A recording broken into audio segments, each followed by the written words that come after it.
Hello, everyone. Welcome to our next book chat. We have the honor of having Professor Justin Stearns with us.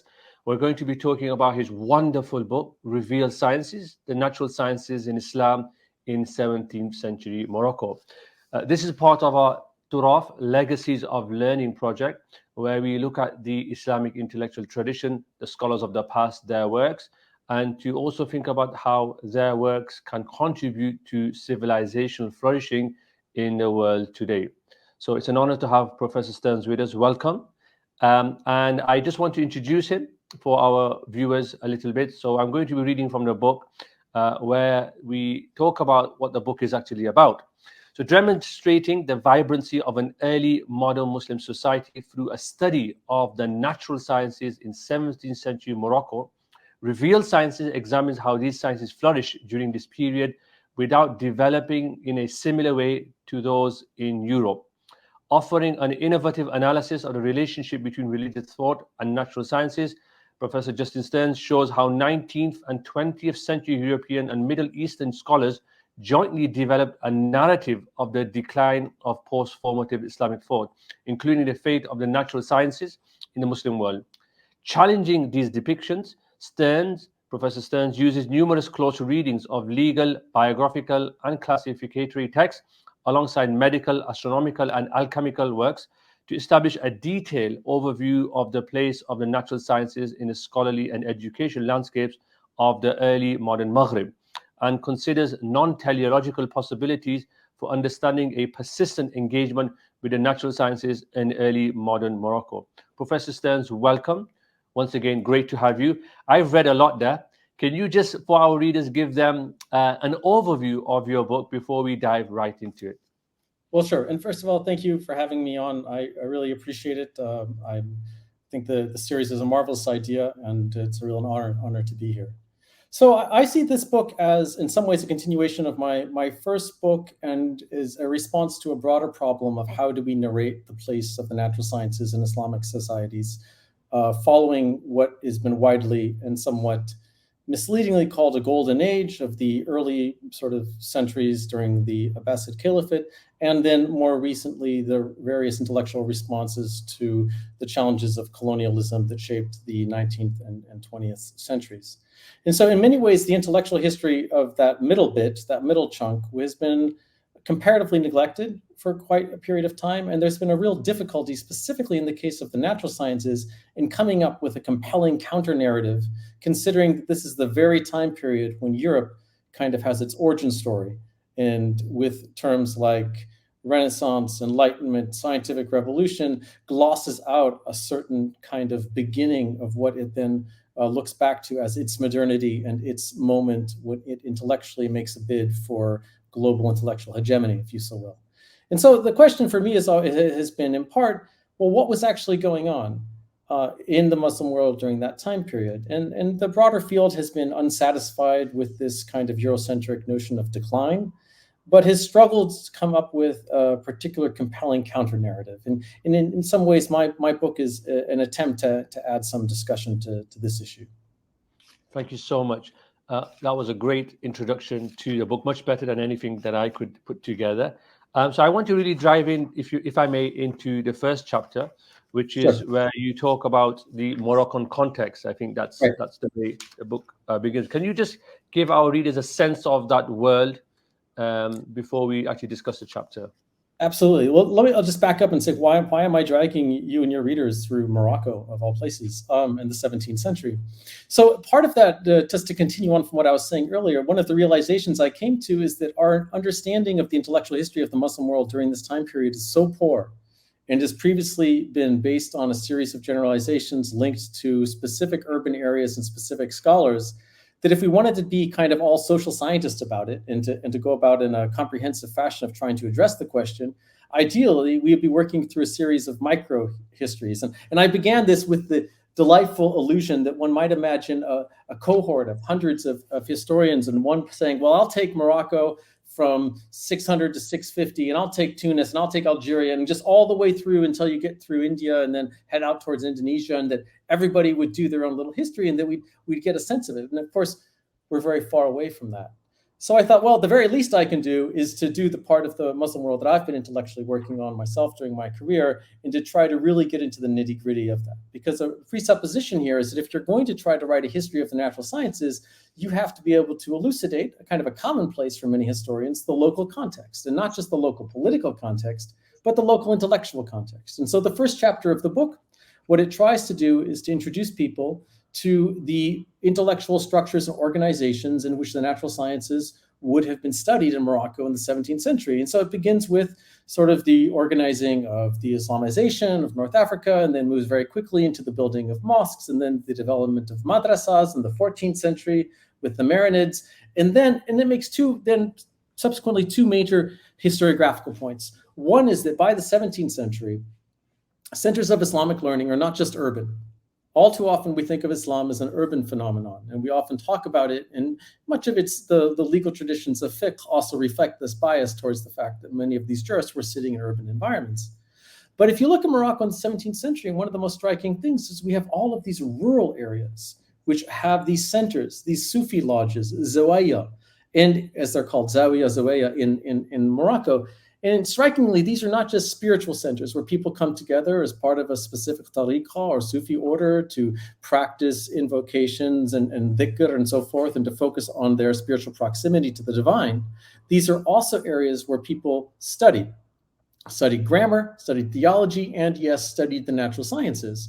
And so the first chapter tries to map that out. When did that come from? When did it originate? And largely it has its origins in the 16th century under the Sharifi and Saidi dynasty. And this is when we begin to find these Sufi lodges appearing in various rural parts of Morocco.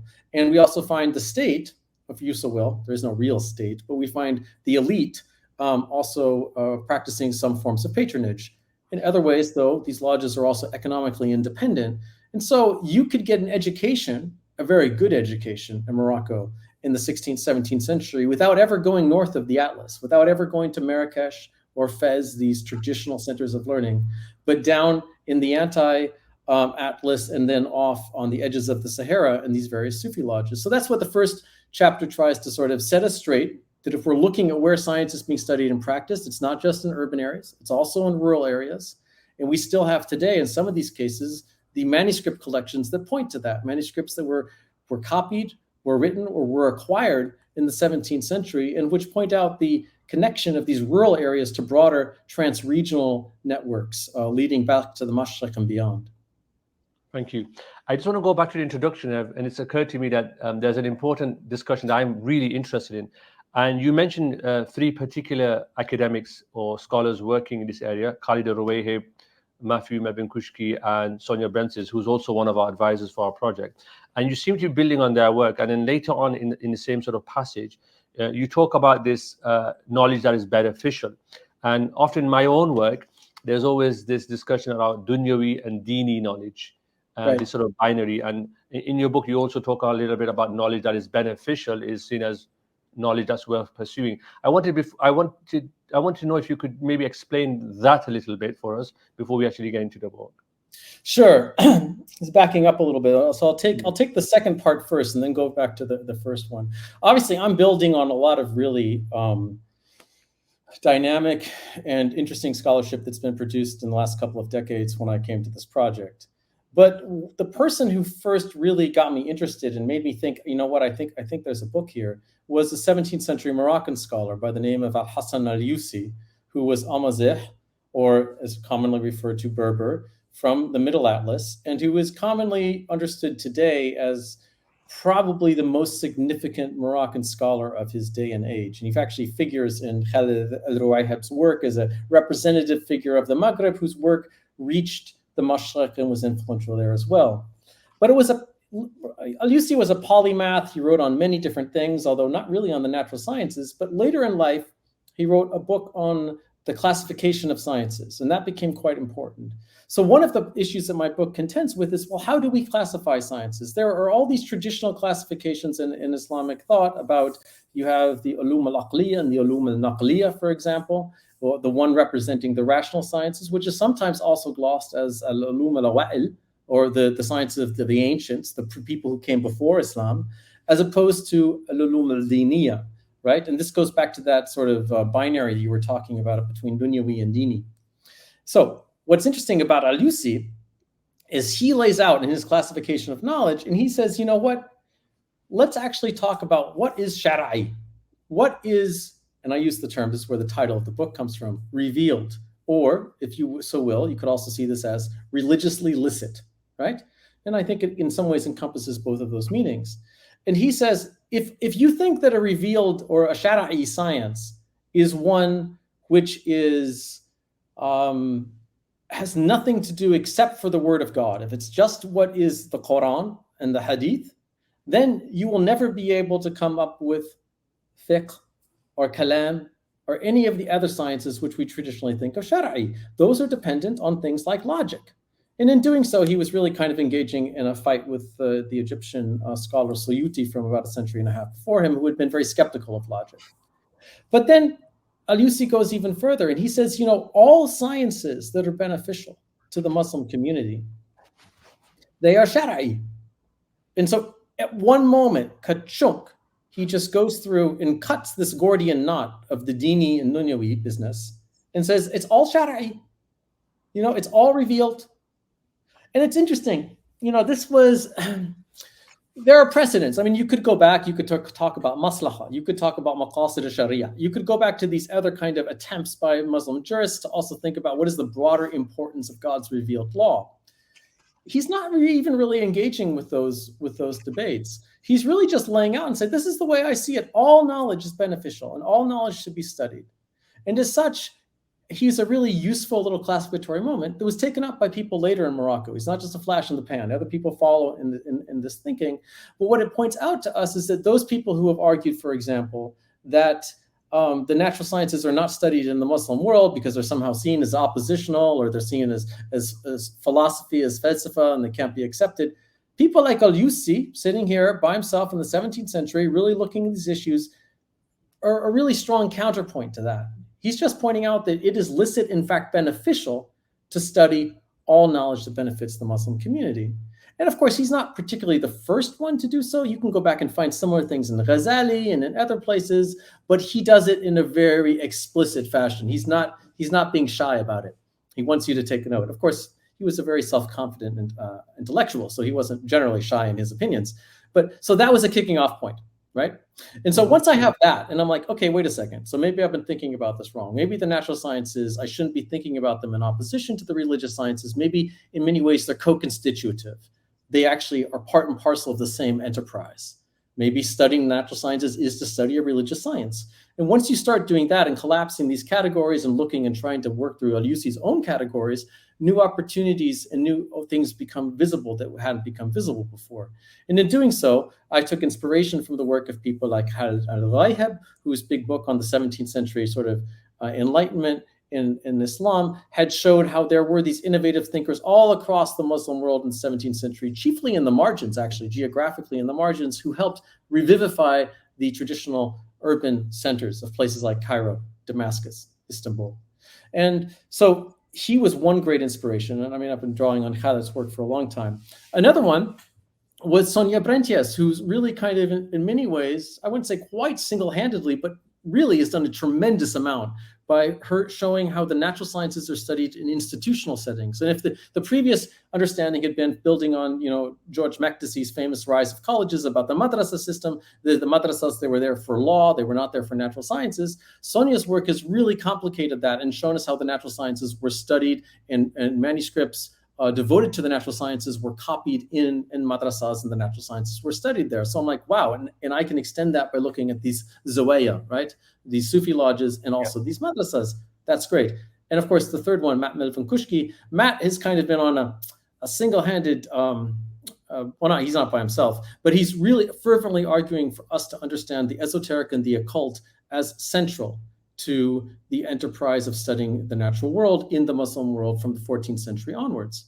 And what that really helped me with is to understand. So another problem we've had when we do history of science is when you come upon a science that does not look like a current science, right? Say alchemy, say astrology, say talismans, forms of letter magic as well. And then you're like, well, that's not science. That has no 20th century cognate or corollary. That doesn't work with what we have here today. And so an earlier generation of scholars in my field would be like, well, we can't look at that because that's pseudoscience. It's not real science. And what Matt has really made a strong argument for is he says, these are not at the margins of what was going on. These are at the center of what people were actually doing. And then when I start looking at Morocco in the 17th century, I see the same people who are working on astronomy are also going to be working on, say, letter magic. The same people who are working on, say, medicine are also going to be drawing in on, may also be interested in alchemy. And so only when you portray and give a sense of that full range of interests do you fully give an understanding of what the natural sciences were at the time. And that's hard because in the Muslim world, you're under this additional pressure as a historian to want to try to find the things that look like what's happening in Europe. So you can say, hey, these people are rational. These people are scientific. Look, they did what you did in Europe. And I understand there's an ideological pressure that comes with that of trying to argue for the salience and relevance of the Muslim world. But in the process, we're doing something that historians of European science don't have to do. They can say, well, yes, we know that Newton wrote the Principia, but look, he also wrote all this stuff on alchemy, and he also did all of these other things. But we won't just talk about that as much today in our kind of triumphalist narrative of the rise of modern science. So you can kind of get away with that because of the different history. So in the Muslim world, we found it more difficult to do that. And Matt has really kind of shown one way of doing that. And so I really drew on him as well. So by now, I think you've gotten me to talk about why Morocco, and you've gotten me to kind of lay out the institutional landscape and the historiographical framing for what I'm trying to do. Yeah, thank you so much. I have one question for you from chapter 1, which got me interested. On page 46, you have a section where you talk about ulamaology, if I can pronounce it correctly, and education institutions. And then later on page 51, you talk about how there was no defined curriculum. And this is really, really fascinating because in my own research, we do see shifts in the modern era, from at least when I was looking at South Asia, we see a shift from informal to formal modes of learning, and the curriculum becoming standardized, especially due to colonialism and borrowing ideas from the British. So I wonder if you could just maybe ever so slightly just talk about that a little bit, because that's quite interesting to modern concerns, especially because a lot of our viewers may be from people who are from madrasa institutions, and they'll be interested to hear about that. Sure. So one of the things I tried to do in that first part is to lay out, say you come into a madrasa, and you'll come in with the basic ability of knowledge of the Quran and some background, but then you'll want to start studying things like grammar, and then you move forward, and your education could probably take you in many different directions depending on who you chose to sit with. So what I tried to do is to lay out the list of books. And so I go through and I give you a list of books, and these books are compiled from two different sources. On the one hand, you can, one of the big genres I draw upon in this, which is actually quite specific to Morocco and the North Africa, and in this time period, is the fahrasa. And this is sort of the account of a scholar's studies. And at one point in time, it was kind of just like a one-page thing. But by the time in Morocco, it can be as long as 800 pages. And the person will go back and they'll discuss all of their studies and so forth. And so these were the sources you could go through, and you could find kind of a summary of what people studied with whom, and you develop a kind of a series of greatest hits. So if you study this subject, this is the book that you will study as a beginning student. This is immediate and a senior student. But none of this is formalized in the sense that you would come in like we do today at university, or even, I guess, drawing on your much more knowledgeable sketch of what's happening in madrasas today. You'll have a very formal sense of you're going to go this route. What I found is that from the little anecdotes in the literature, that you would go and study with a certain teacher who may have been given an endowment, a kursi, an actual chair, just like we have these chairs today in Britain and elsewhere, where to teach a specific subject. But then as soon as that lesson time is over, he might turn around and say, you know what I really want to talk about now? I want to talk about logic. And then all the students would be like, oh yes, that's what we're actually here for, or not. But my point is that it was informal. At that point in time, he could choose. He can be like, I know that I'm supposed to be teaching you grammar, or I'm supposed to be teaching you fiqh, but now let's do usul for a little bit.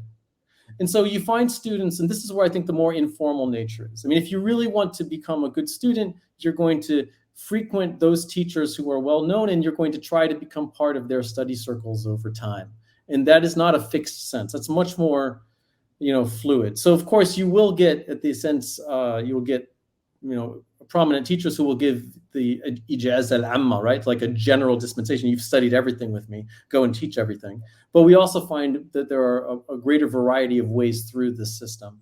And if not all the teaching as well then was found in the madrasa, but in the Zawiya, even more so. I don't find a fixed curriculum.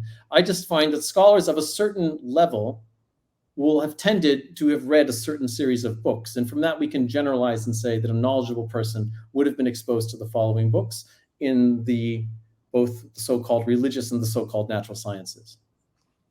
Perfect. Thank you so much. I am going to come back to a question that I want to ask, but I'll do that after I ask this particular question. On page 63, you have a really interesting couple of passages where you talk about the discussion around Islam as primarily a religion of law or scripture. Right.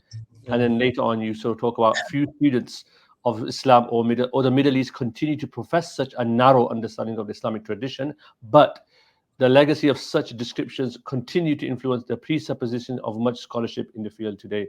That's a really interesting passage because a lot of people I've met, when they first come out of learning, they do have sometimes a narrow understanding. It's only when they read more and read wider, they realize the Islamic tradition is actually much more rich and diverse than actually at first glance. So I wanted to see if you could expand on that for us. Well, I think that, I'm an Orientalist. And by that, I mean that I come from a certain tradition of people in Western European and North American institutions who have studied Islam in a certain way. And we have our own intellectual genealogy. If you go back 2 generations in my Orientalist world, so to speak, you find prominent scholars, people like Gustav von Grünebaum, even people like Joseph Schacht, who wrote such foundational works on the study of fiqh and whatnot, who will basically describe Islam as a religion of law, right? And yeah. I mean, and they see fiqh as this really powerful and attractive subject of study, and it is. It's fascinating in many ways, and I've spent a lot of time reading texts that deal with fiqh. But it's interesting that in the past decade, we see some very prominent works in the field of Islamic studies, and I'm thinking here of Shihab Ahmed's "What is Islam," or the work that others have done as well, that basically questioning in part this issue of, is law a metonym for Islam? Meaning that if you say something about Islamic law, are you saying something about Islam as a whole, or are there other as compelling discourses within the Islamic world which also hold central importance? And Ahmed, in his book, argues, I think, that for what he sees, the Balkans to Bengal kind of areas that he's interested in. And he certainly presents an argument that there are other discourses, among them Sufism, which are very important. Now, this is tricky because Sufism in the Muslim world today, depending on where you are, and everybody brings their own kind of preconceptions to the table, but it has become possible to think of Sufism in a way in the last 150 years in the Muslim world that it was impossible to think of it before that. That is to say, it's become possible to separate it outside of Islam and to say we have Islam and we have Sufism. And Sufism is either a supplement or, if you're very critical of it, you see as a deviant form of Islam. It's come under a lot of criticism from the movements that we frequently gloss as Salafi in the 20th century.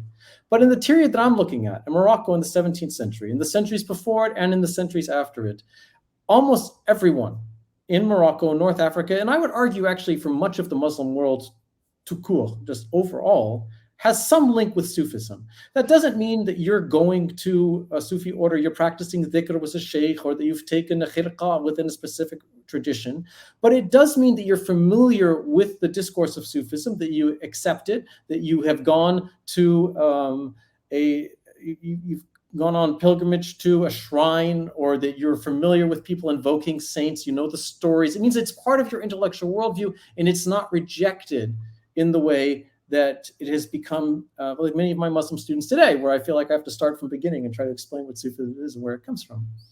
And so what I was talking about primarily in that section is that we need to remember that there are other ways of understanding the Muslim world, Muslim history, and Muslim societies, and that law is not our only entryway, right? I mean, you can go back even within a devotional setting to the Gabriel Hadith and to take the 3 terms of Iman, Ihsan in Islam, and sort of use these as a helpful symbolic tool for differentiating various ways in which Muslim scholars and communities have focused on understanding God differently over the centuries, right? Be that through fiqh, be that through kalam, be that through tasawwuf. And of course, most people were always involved in all three in one way or another.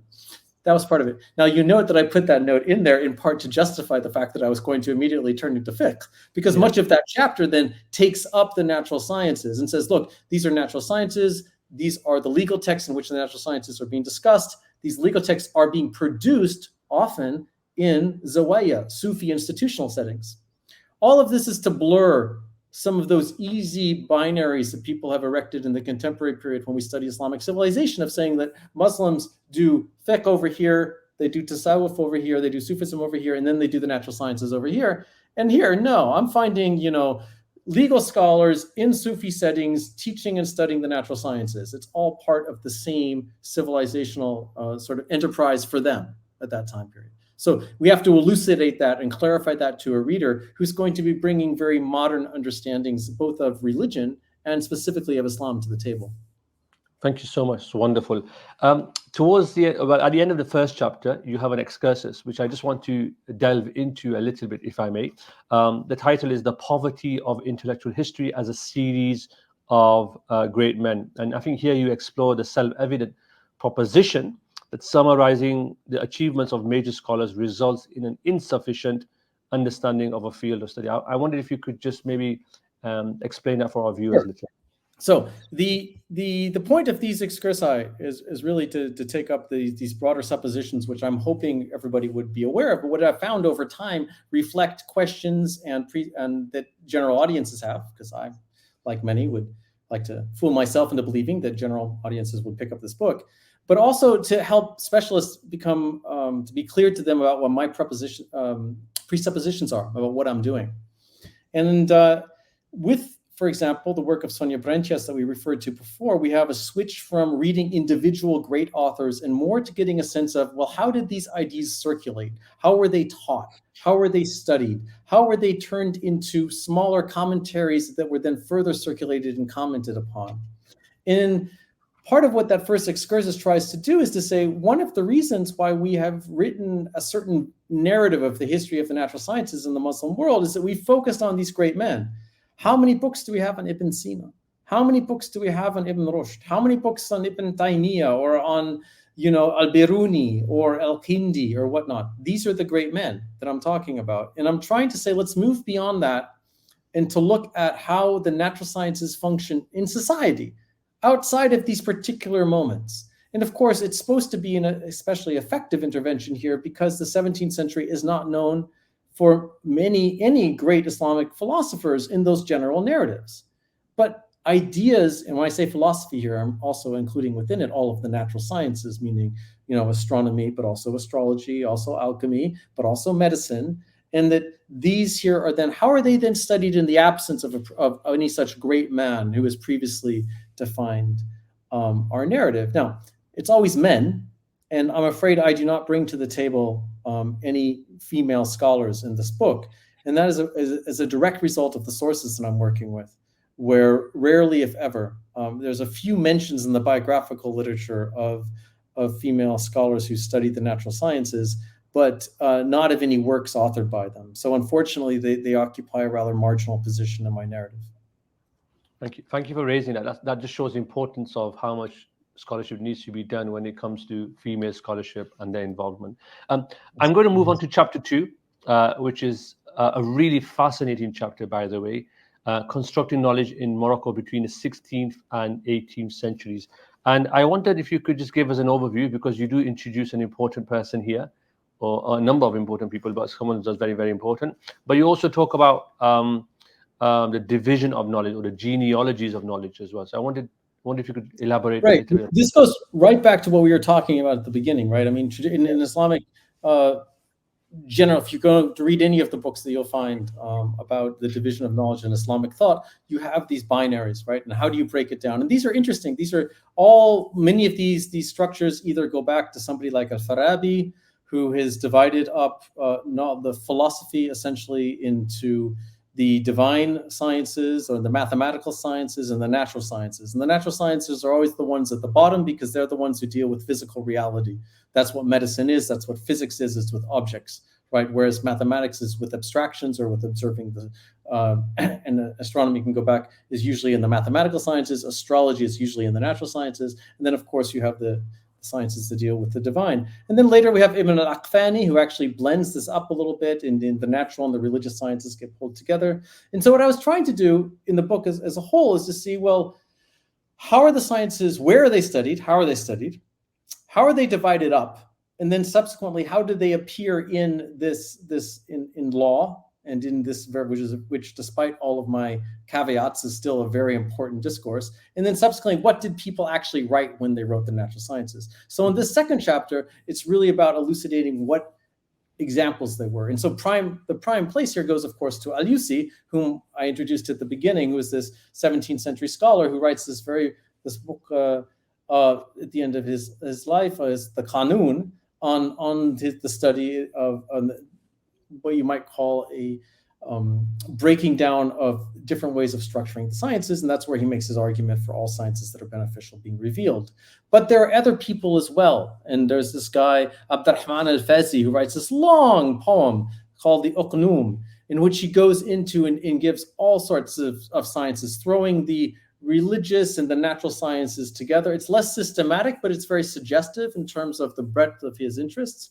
And I then focus on a third author there as well, called Turambati, who has read Al-Yusi and has, well, as we would say today, he has lifted large portions of Al-Yusi's writings into his own, not always with acknowledgement, but of showing how Al-Yusi's understanding of all beneficial sciences being shara'i continues down, not just in the 17th, but into the 18th century as well. And those examples of what we might call normative divisions of the sciences are juxtaposed then also with the Fahrasa literature I referred to earlier, like looking at how did people study this, what percentage, and roughly speaking, we find that 10% of all of the scholars whom we have records in the Tabaqat literature, right? That thing which designates Islamic civilization and is so incredibly handy and that nobody else seems to have, which is to make kind of biographical dictionaries of everybody in your generation, of what they studied and who they studied with.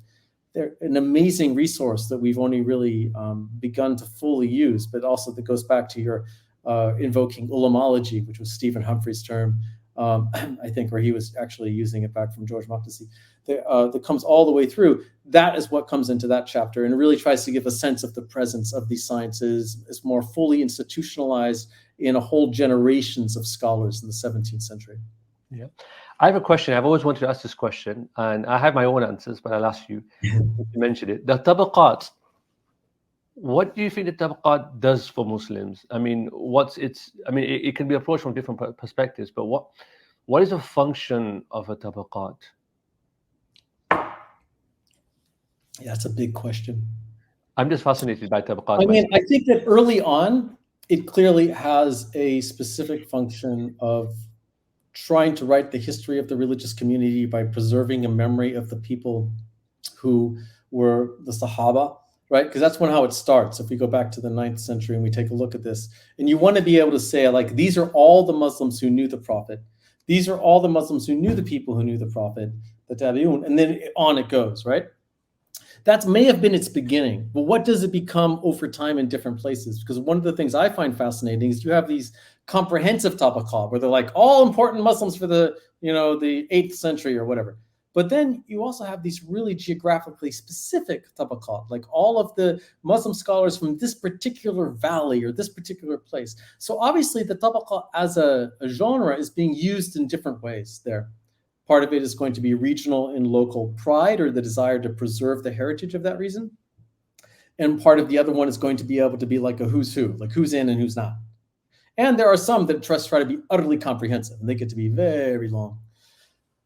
In each of these cases, I think they're being put to different purposes, but I'm still blown away after having spent a lot of time reading the tabaqat literature. And then you go and you look at I go to my Europeanist colleagues and I'm like, so where is your tabaqat literature? Like if I want to know all the scholars in France in the 13th century, like where do I find that? And they just look at me blankly, like, we don't have anything like that. And I'm like, it's always struck me as a deep weakness of European intellectual history that they don't have tabaqat literature in that same sense. They were just organized differently, and scholars did not, because this is the other interesting thing about it. It has a function of social reproduction. It reproduces a certain form of hierarchy, and it instills a certain form of hierarchy. So like what kind of knowledge is transmitted, should be transmitted, and should be recognized, right? So now that I've given you my sense of what tabaqat literature is, what is yours? I think it has. So one of my views is that it's a way of emphasizing the importance that knowledge transmission isn't primarily done through books, although it's done through people. It's done through. It has a moral, ethical. Because if you think about Isnad and the whole worldview, it's about, did he ever lie? Was he ever known to be truthful? Like, I'm sorry, not did he? Well, he was always known to be truthful. What was his morals like? What was his akhlaq like? And so there's this idea of the people that we take knowledge from. We should also know about them and their practice of their faith as much as their intellectual knowledge as well. So I think it has that sort of importance to it. The second thing I think it also does is, in a way, it collapses time, or it reframes the way we look at time, because we look at time in terms of years and months, but you're looking in terms of generations, and you're actually, when you look at it in that way, you're closer to them than you think. Like that is true. That is true. It's not that many generations to get back to until you're with the Prophet, actually. So when you look at it, because 1400 years looks like a long time, it's like a very long way. When you look at it through just people, you kind of see actually it's not that far. And the third thing I think is, when you do really get into it, you see how networks move in different ways. And you talked about a little bit about Sufism, and so a lot of these scholars were Sufis, they were muhaddithin, they were fuqaha, they were jurists, and certain trajectories you see how certain trajectories shift in different parts of the Muslim world as well.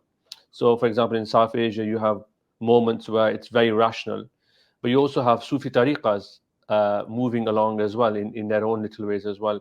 So that, I think that also, tabaqat don't do that directly, but it's useful to see the richness of how networks also move. So those are some of my theories behind it. I agree. And I think, and some people are thinking about this in a very quantitative fashion. I don't know if you've read Maxim Romanov's papers, where he basically tries to take like Ibn Asakir's Tarikh Dimashq and then just go through and to show how the ulama changed and how the people recorded over time, not just the ulama, but others changed both in terms of ethnicity, of financial background and whatnot.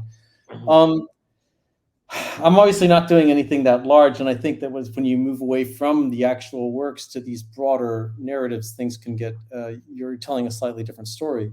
In my personal case here, one of the things that I valued is that in these reading all of these individual tabaqat entries, you did find occasions when scholars in the 17th century in Morocco were referred to as faylasuf, right?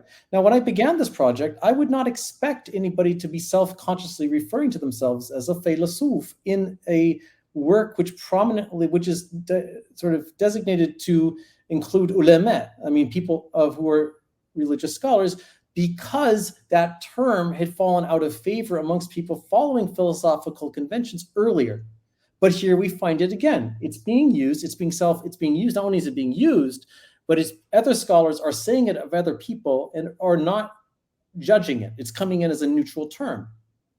Right? And so one of the things that I found so interesting about that is that, yes, the majority of Muslims in the 17th century were not studying the natural sciences, but they were aware of the fact that about 10% of their compatriots in their tabaqah were, and there were occasional tensions, but nothing existential. It was part and part of the world. And I think that was what I was trying to get across, is put numbers to something. Part of the getting beyond the great man intellectual history is to try to play social scientist and to use the data that we have to establish at least a quantitative estimate. And the tabaqat allows us to do that in a way that if you don't have it, you can't. Because if you can, and I have about 8 or 9 different works, I think, in there of different kinds of tabaqat literature from the 17th century in Morocco, and you can cross-reference that, and you find that the number goes up and down a little bit, between like 7 and 10%, but that it's always a minority of people who've devoted themselves to one or more of the rational sciences.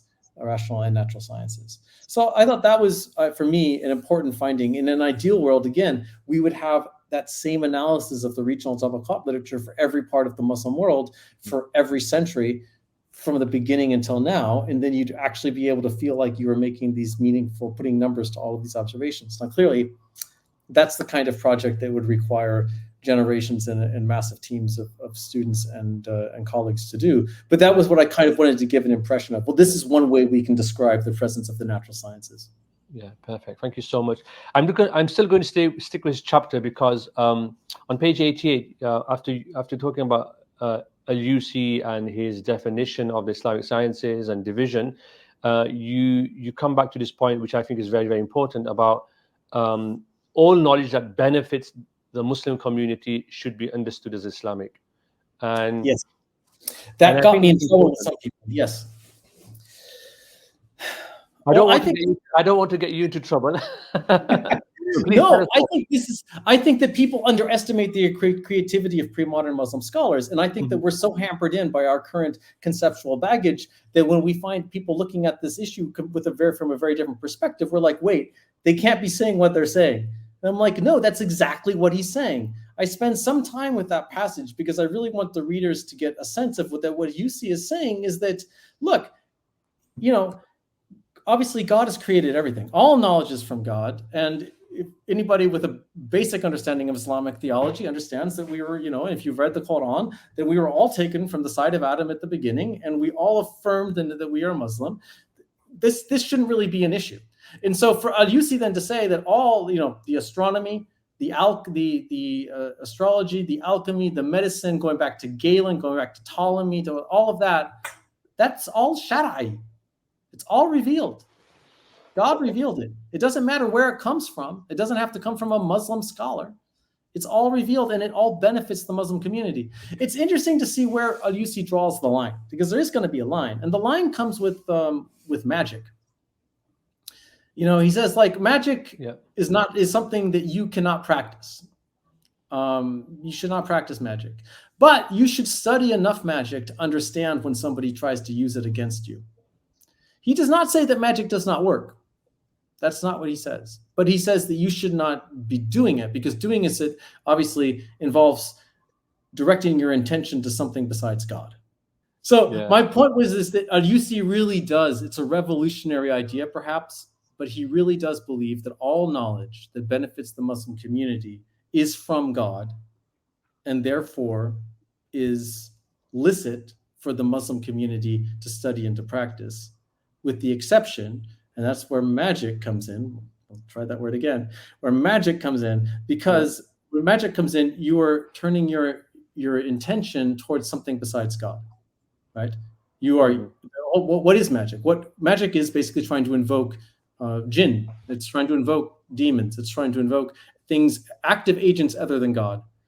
And Yusi says you should study enough of it to understand how people use it if they're going to use it against you, but you clearly should not practice it. And in fact, fiqh is very clear on this as well. So I find that interesting. I find Yusi a very provocative and intellectually curious and original thinker.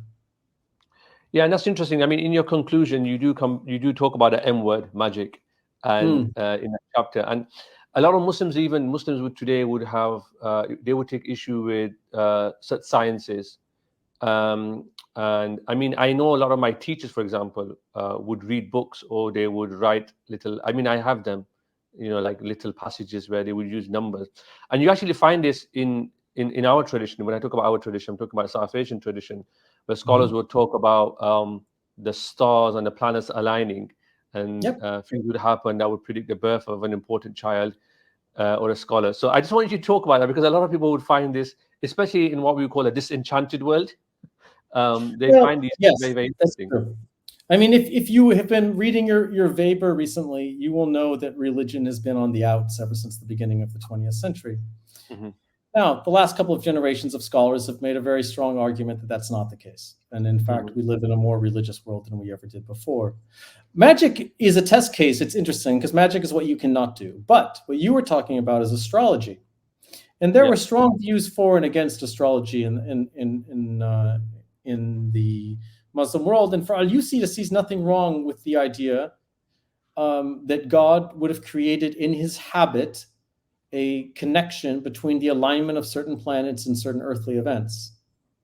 But in answering that question, I've perhaps broached another topic, which is to say that Al-Yusi looks at these issues through the dominant theological strand of Islamic thought of his time, and this is Asharism. And Asharism has a certain understanding of how causes work in the natural world. And it may be worthwhile just saying a brief word about this, because it's been a stumbling block for many people before. The central understanding of causality and Asharism is something we refer to as occasionalism. I recently ran into a problem because my prior book was being translated into Arabic, and we had to figure out, I was like, wow, occasionalism is all over the scholarship in English. But when you come to Arabic, what do you actually, I mean, there is no single word. I mean, we ultimately decided, I mean, sometimes it's referred to as sababiyya. It's interesting that the notion of sabab or asbab in Arabic has a dual meaning. It can mean both cause and occasion. And it's precisely that flippage, that slippage that the Asharis were interested in. But in any case, the broader point in Ashari occasionalism is that each and everything is created in each and every moment by God, and any perception of causal links between anything is merely the viewer understanding the wisdom that God is placed in the world when he arranged things in a certain order and decides to arrange them in that order over and over again in each and every moment. And that's what Al-Yusi is encouraging people to do, is to study the wisdom or the hikmah or the habit, God's ada, in the world itself. And in the past, sometimes certain philosophers and historians have argued that the prevalence of occasionalism in the Muslim world was a stumbling block, was an obstacle to understanding natural law, or to looking to the ways in which things actually relate to each other in a kind of an Aristotelian fashion. And there's a case to be made there, in part because occasionally Asharis really got frustrated with what they referred to as the people who believed in natures and things having natures, the tabi'iyun. And so what we do find, however, though, and we see this with Al-Yusi, is that just because you believe that God is creating each and everything in each and every moment doesn't mean that you cannot adduce his wisdom. So studying God's wisdom is essentially the same thing as studying natural law. You are simply looking at the world and trying to understand how God arranged it, right? And so that is something that Al-Yusi is actually quite clear on. And I bring up a passage from his Muhadarat in which he specifically talks about the subject of contagion, which was, and this is what my first book was really about the concept of contagion. And that's where I first ran into Al-Yusi. But Al-Yusi, in talking about contagion, takes the time to turn to the reader and say, look, you don't have to believe that disease has an independent nature. In fact, that would be a mistake to do so. But it would also be a really bad mistake to ignore the wisdom with which God has arranged the relationship between individual things, such as a diseased animal and a healthy animal, and the fact that the healthy animal becomes sick after engaging with the diseased animal. That is also part of God's wisdom, and that is something that you have to study, right? So I guess that all goes into that. Yeah, perfect. Thank you so much. I've actually finished just writing a book chapter on someone in a similar century in South Asia, Shah Waliullah Dehlawi, and who you might be aware of. And he's doing some very interesting work in a similar fashion, where he's talking about the Sharia having maslaha, beneficial purposes, and wisdom, and that there are people who can understand it, and the fact that you don't understand it doesn't mean it doesn't exist. And he's broadening the horizons of knowledge, but he's also I call it synthesis. What he's doing is he's bringing all these intellectual streams, legal streams, intellectual streams, Sufi streams together. So the wahdatul wujud, wahdatul shuhud debate. When you talk about ijtihad and taqlid, he's bringing it together. When you talk about the idea of is there such a thing as good and evil being rationally not knowable or not? And so Shah Waliullah is doing all of this. So this synthesis is very, very clear in these thinkers, which is always fascinating. We've kind of moved already into chapter 3, sure. I think. We're talking about in chapter 3 about the legalizing sciences. So the authority of the natural sciences, Islamic law, And you have something that we're going to go into tobacco in a moment, because that's going to be an interesting conversation. But you do mention on page 129 about, I think it's 129, about the law being quite ethical in many ways as well, which is something that I agree with. I'm recently writing something on this as well. So I wonder if you could really talk about that chapter. You talk about astrolabes and reveal law, which is fascinating. I mean, we've touched upon this already. And then you also move on to medicine. But if you could just kind of talk about it. You also talk about the limits of ilm al-nafi, like beneficial knowledge as well. So if you can unpack that would be great. Sure. So what I was trying to do here, there's been a couple of master narratives. I mean, again, I'm drawing on all these scholars that have tried to explain to us what happens to the natural sciences in the Muslim world after the initial sort of translations that take place in the 8th and the 9th and 10th centuries. This is something that actually your viewers should go to see Asad's discussion with you about from the previous podcast. And this is what happens to them after that. Now, there's a fellow named Abdul Hamid Sabra back in the 80s who has this thesis called the appropriation and naturalization thesis, which says that all of this knowledge gets appropriated into and then naturalized into specific ways. And I'm coming to your point here about fiqh, because he says it comes in and after that we use astronomy to figure out, the direction of the Qibla or the timings of Ramadan and so forth. And it gets used in these very particular ways, and that's actually why it, so to speak, declines. And then in about 2.5 decades later, we have a fellow named Ahmed Dalal who comes along and he proposes a different thesis. His thesis is that is the compartmentalization, that in the Muslim world that people did the natural sciences over here and the religious sciences over here, and they both agreed in a kind of an epistemological fashion that they had different spheres of reference. They were compartmentalized, he argued. And in this chapter on law, I'm thinking that this is actually, I don't agree with either of those, and I'm trying to put out a slightly different view, which is what kind of authority do the natural sciences have when they emerge in Islamic law? And I may ultimately argue that they're so authoritative that the fuqaha actually try to appropriate that authority. They try to take it in order to make their own judgments stronger. And we go through a range of cases here. I look at the fatawa literature, and for the Maghreb, we have these two great kind of greatest hits fatwa collections, the Mi'yar al-Mu'rib and then the Mi'yar al-Jadid.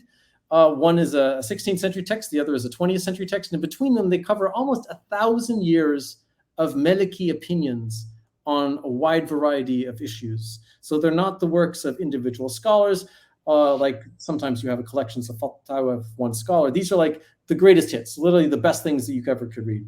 It's an amazing collection. It takes a very long time to comb through. But when you do that, you come up with a whole series of ways in which they were used. And that's what I was trying to show in that case. Sometimes they're used for instrumental purposes, like using the astrolabe to tell the time of prayer, as Wazani uses, and Wazani then quotes Al-Yusi on this issue. But sometimes they're completely appropriated, meaning that, you want to know if it is possible for a leper to sleep with his wife, or if a wife can ask for divorce based on the fact that she says her husband's a leper? Well, let me tell you how to diagnose leprosy. Now, this is a faqih, somebody who has had, one assumes, no clinical medical training or any medical training, but who has read enough of medicine to know what the signs are and now wants to heighten his legal authority by performing that medical knowledge, right? I found that very interesting because to me it showed that actually, you know what? It's not that fiqh is over here and the natural sciences over here. It's that if you want to do fiqh, you have to know the natural sciences. Clearly, that's not the case for a great deal of fiqh, but for certain aspects of fiqh, you do have to know it, right? And that's what I was making the argument. And that's where the great smoking debate comes in. Let's dive into smoking. Let's talk about tobacco then. Well, who doesn't want to talk about tobacco, right? I mean, this is the fun thing. Historians now have shown really well, I think, that the 17th century across the Mediterranean and into Europe is a period of new forms of sociality. And there's a range of drugs that people come in contact with that they hadn't come in contact with before. So it's important here to remember that the Muslim community had been dealing with hashish for some time. Hashish was a known drug. There was an established legal debate on it, and it was widely, although not universally, interestingly enough, considered to be haram. Based on analogy. Now you have to reason by analogy. Why would it be haram? It's new. The Prophet said nothing about it, etc., etc. So it becomes a legal question. What is the illah? What is the legal reason that would cause you to make it a link with something else that is haram? In this case, usually khamr or wine or alcohol, right? So that had been dealt with before. However, in the 16th century, in the end of the 16th century, we get tobacco, which emerges into Morocco, interestingly enough, from West Africa, coming up across the Sahara from Timbuktu. And then, of course, we're also going to get the perhaps slightly less controversial drugs of caffeine and more regionally developed of agat for those people in the Horn of Africa and in Yemen. This is something that will concern you there. It doesn't concern most other people. Tobacco, on the other hand, takes the Mediterranean by storm. And people are doing it everywhere, smoking everywhere. And it's great for the intellectual historian, not for the people doing the smoking, but for the intellectual historian, because you can trace this debate and you can see who comes down on which side. And James Grehan specifically has done some very nice work on this, but there's now a range of historians who've written about this debate. What I try to use this for in my book, though, is to say, well, look at what is the place of the natural sciences and empirical evidence. And throughout, you find all of these jurists making these empirical claims and drawing in. And the claims here for mostly have to do with, well, how does it impact you? Does it intoxicate you? Is it a muskir? Right? If it's a muskir, then it's right off the bat, it's clear, it's haram, right? It can't, no, intoxicants are off the bat. But a lot of people are saying, well, it's not. I get a very different sensation. You know, I drink alcohol, or someone drinks alcohol, they behave like this. And jurists generally don't cop to drinking themselves. So you would find, if I watch somebody who's drunk alcohol, they behave like this. If I watch somebody who smoked, they behave like this, very differently. And many jurists did smoke. And then they justify it. They say, well, actually, there's nothing against it. It's not an intoxicant. It lends itself, and some people would argue, and this sounds strange now, but they would argue that it is, in fact, good for the health.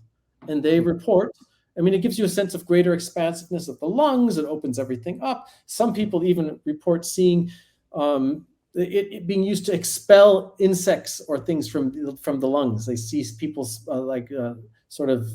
coughing up flies and whatnot after having smoked, and they see this as a positive thing because it means they're coming out from inside you.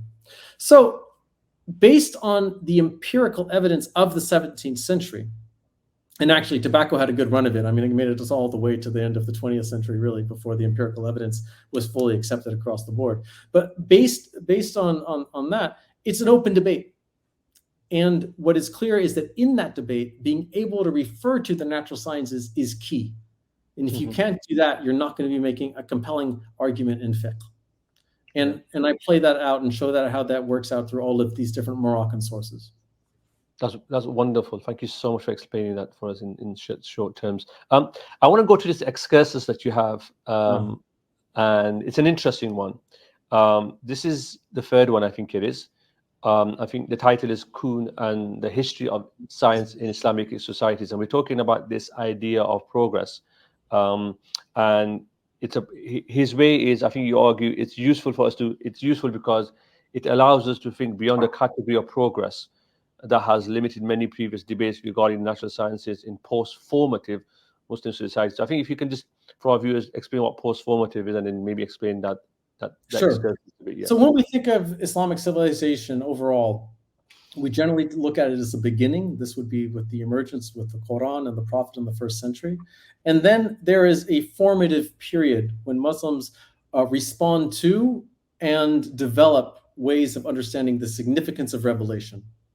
And they do this, and I referred to the Gabriel Hadith earlier, which is always a nice sort of little tool to remind yourself in a very kind of a heuristic in the sense. They do this in a variety of ways in the next 3 centuries. And in the process, we see that many of the elements that today we recognize in the Muslim world, even things like differentiations between Sunni and Shia and Ibadi, and notions of fully formulated madahib of fiqh, right? Your Shafi, Maliki, Hanbali, Maliki, and then also Jafari, as we would refer to it now, the Shia fiqh.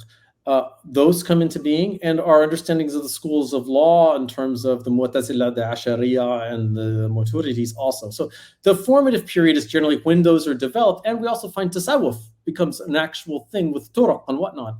All of that is there by the and it's the same time period that all of the philosophical materials being translated in Baghdad. It's an extraordinarily vibrant time, which is why we've also spent so much time studying the 8th, 9th, 10th, and 11th centuries. The centuries after that then is kind of the post-formative period, when now we're seeing, well, what happens with these categories that initially were articulated and laid out before then. It's a facile shorthand that historians use to refer to this shift to this later period. And in part, what I'm trying to do in that excursus is to refer to the thinking of a historian and philosopher of science by the name of Thomas Kuhn, who back in 1963, I believe it was, wrote a book called Structure of Scientific Revolutions. And what he tried to do there was to come up with a general model for scientific change. Now, it was a classic. It's one of the most widely read academic books of the 20th century. And it is largely, and I think rightly, considered to not be fully accurate. However, what I thought I wanted to do with it here is to say, wait, there are a few interesting things about what Kuhn was saying, which can be generative for us when looking at this period of of sciences in the Muslim world in thinking. And one of them is that Kuhn suggested that we understand science not developing in a asymptotic relationship to truth. It's not going from one place to another place in a cumulative sense, right? What it is doing is it's better. He uses actually a metaphor or an image from Darwin here. It's more like a tree of life. It starts in one place, it branches up, and it diverges according to the needs of the individual context in which it finds itself.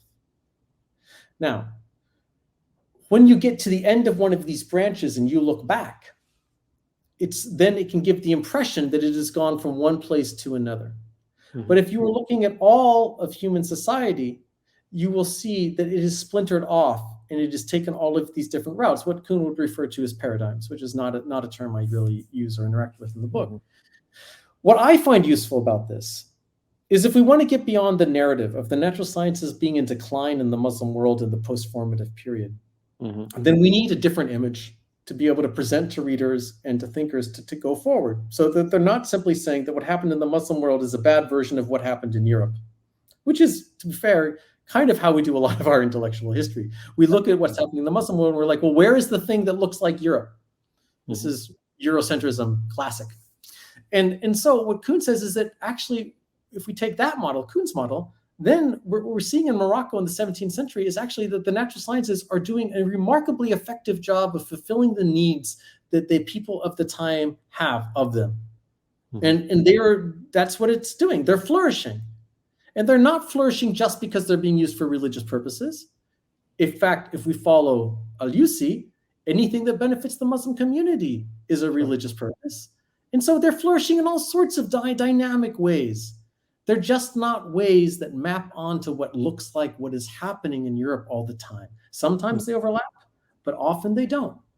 And we shouldn't take that as an absence of dynamism. So what I'm making an argument for here is there is a dynamism going on that does not map to what happens in Europe, but that doesn't make it any less dynamic. Yes. Yeah, that's so important, and that's why I wanted you to explain that particular excursus, because I think it's very important for people to be aware of that.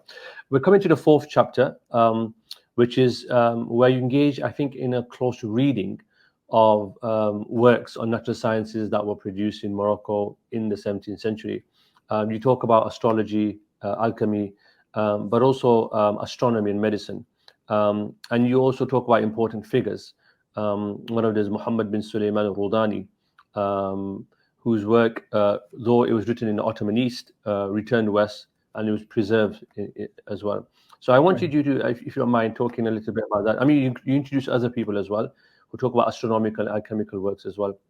So yeah, if you could explain that chapter for us.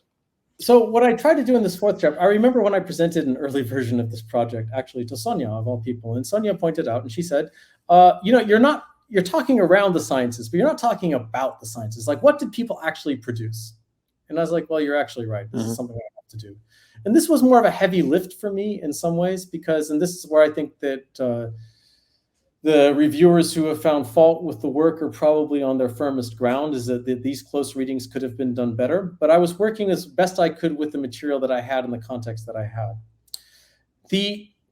A survey of extant manuscripts in Moroccan libraries shows that during the long 17th century, approximately 110, maybe 120 works in the natural sciences were written by Moroccan authors that we still have today.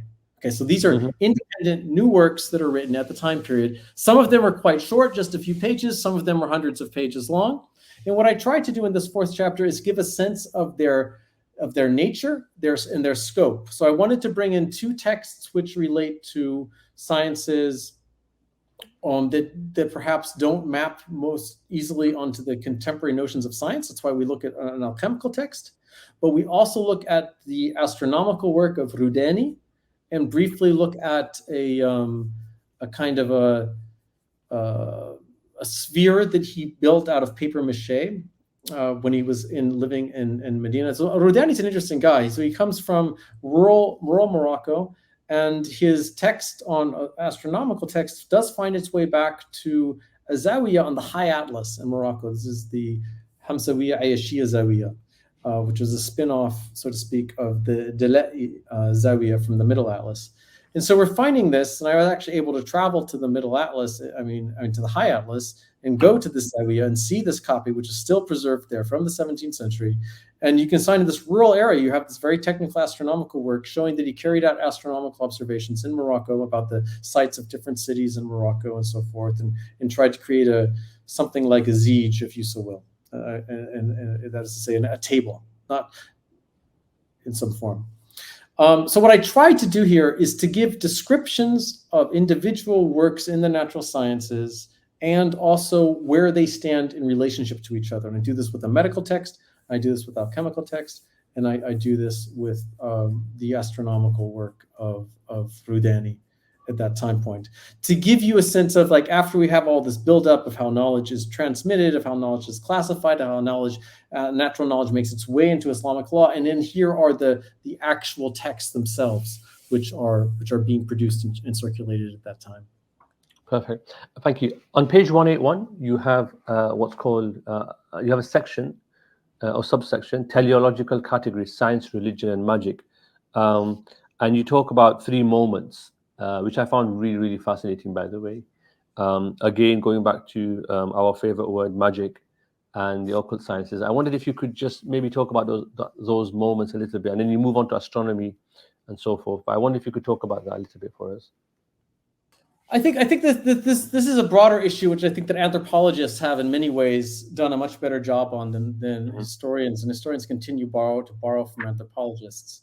But what I'm trying in part to get there is, like, when do we ascertain that something is science? When do we ascertain that something is religion? When do we ascertain that something is magic?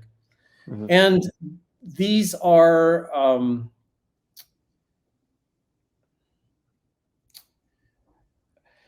very dependent upon our own current mispreconceptions of what these things are. And a lot of the book, and I think I've already talked about this a fair bit, involves trying to untie these opportunities. So let me give you an example of this. There's one figure who figures a lot in the fourth chapter and throughout this period. He's a teacher of Al-Yusi, and his name is Al-Meriti. He comes from a small town named Merit. And he is primarily known as a guy who ends up as an imam of a mosque in Marrakesh, but he also believes fundamentally in talismanic magic and in astronomy, and writes a very popular work on mathematics. And so in part, and this may not be getting to exactly what you wanted to, but in part for me, when we look at a figure like this, our contemporary tendency has been wanting to hold on to the mathematical part and cut away the other parts that don't fit, right? His interest in talismans, he has all of this, his interest is in letter magic. And to push all of that aside and to say that's not rational, that's not scientific. And what I'm partially trying to do in that fourth chapter is to put those inspirations that I brought in at the beginning into effect, and to show how actually he practiced all of these things side by side. He did it all institutionally in the same places, and they were all accepted by his students and by everyone around him. So the teleologies that we have today of that certain types of things develop into science, certain types of things are religious, and certain types of things are just beyond the pale, that's to say magic, don't compute. They actually are non-productive when it comes to ascertaining what are the actors' categories or the categories of the thinkers of this period. So that's what I was trying to say there. It's part of a broader process that people like Matt Melvin Kushki or Layana Saif have tried to show about the centrality of the occult to much of the post-formative, also formative, but post-formative Islamic thought. And this is something, as you can imagine, that some of your viewers may have resistance towards, because it doesn't map onto how they understand what the place of Islam, of science, and of pseudoscience are today. Yeah, and this is something that you come to in your excursus, your final excursus at the end of chapter 4, where it's titled Sufism and the Spiritual Life, or Balancing the Exoteric and Esoteric Sciences, sometimes translated Zahiri or Batini, or different words are often used. And it offers a reflection on the vexed category of Sufism in the writings of Muslim reformers and Western scholars of Islam, noting how it is often drawn into the older conflict narrative of religion opposing the natural sciences. And this is something that comes up quite often. I was at a university last week delivering a lecture, and I just used the word Sufism, and some people were like, "Oh, what is this?" They were Muslims themselves, but they found it like an odd category to use. So I don't know if you want to add any more. I'm not Muslim myself, and so I always recognize that I step into these debates from a different positionality than people who are and where they come from. But for someone like myself who spent many years reading the works of scholars from the 8th to the 18th century, during the majority of those years of that period, and certainly from Morocco in the 17th century, Sufism is central. And as some practicing Sufis today have put to it, Sufism is Islam, Islam is Sufism. So from the perspective of Sufis, there is nothing more Islamic than talking about Sufism per se. And part of there are some issues that we have to work through, however. Either people think of Sufism as a kind of well, in America they think of it as the nice Islam, the teddy bear-like Rumi Hallmark card version of Islam, which is its own problem. In Islamic history, people often think of, or Muslims, when they come from a Muslim environment, think of Sufis as people who are doing things that are either they're off practicing dhikr and prayers and mentioning the name of God, and sometimes they may go so far to question the validity of fiqh itself. This was either criticisms that were brought against Sufis over time. And that, of course, historically, during the period that we're looking at, the vast majority of the fuqaha are Sufis and vice versa, right? It's part and parcel of the same thing. It's just kind of what I sometimes refer to as a spiritual athleticism of trying to show that you can go beyond the strictures of fiqh to establish a closer relationship with the divine through certain spiritual practices. The striking thing for my book is that it's not just that. It's not just saying that Sufism is an integral part of Muslim societies during the 17th century, and specifically in Morocco. It's saying that Sufism is not just, and this is actually an issue that I think that Rushayn Abbas has been writing about in a very interesting way, also for your consideration of the din dunyawi binary, and beginning with the work of Ghazali and moving forward, but that the practice of truly establishing a close relationship with the divine also comes through trying to understand God's habit in the world, also comes with trying to master the natural sciences. Those things should not be seen in opposition. And the fact that they are seen in an opposition results from a particular strand of the historiography that often has its roots in a kind of a Protestant critique of Catholicism that then gets mapped out onto the rest of the world. But the great works in which science and religion are set up as oppositions to each other are 19th century works of Protestants critiquing the improper use of religion in history. Surprise, it's Catholicism, and the proper use of religion, and it's surprise, it's Protestantism, and then mapping that outwards onto other religions as well, in order to argue. And this is where also the time period where we get the whole Renan controversy about and his back and forth with Afghani about this issue. So I think what I'm trying to do in that last excursus is to shake people a little bit, because you're right, the term Sufism today, it obscures more than it reveals, and a lot of people have a kind of a gut a lot of people within the Muslim world, I find this also with my Muslim students here in Abu Dhabi, have a kind of a gut resistance to it, as it's something which is illegitimate. It's not really part of the Muslim faith, and it has nothing really to do with the broader world. They may have heard of it. They're kind of curious, but they don't really see it as part of Islam. And that, I think it took a lot of work for that to happen, to separate Sufism off of Islam. And I think that work was done over the last roughly 150 years. It's a different subject, but it definitely influenced the categories that people come to the table with. And I felt like I had to address it at that point. Yeah, no, I mean, you did it really well, to be honest. So we're coming to the end. We're in a conclusion. I kind of highlighted a little passage that you've written here. I mean, there's lots of useful passages here, but one of them was on page 239, when you're talking about failings and contributions. You mentioned that the occult sciences and natural sciences more broadly were seen by the majority of those who did not study them as worthy and legitimate objects of study.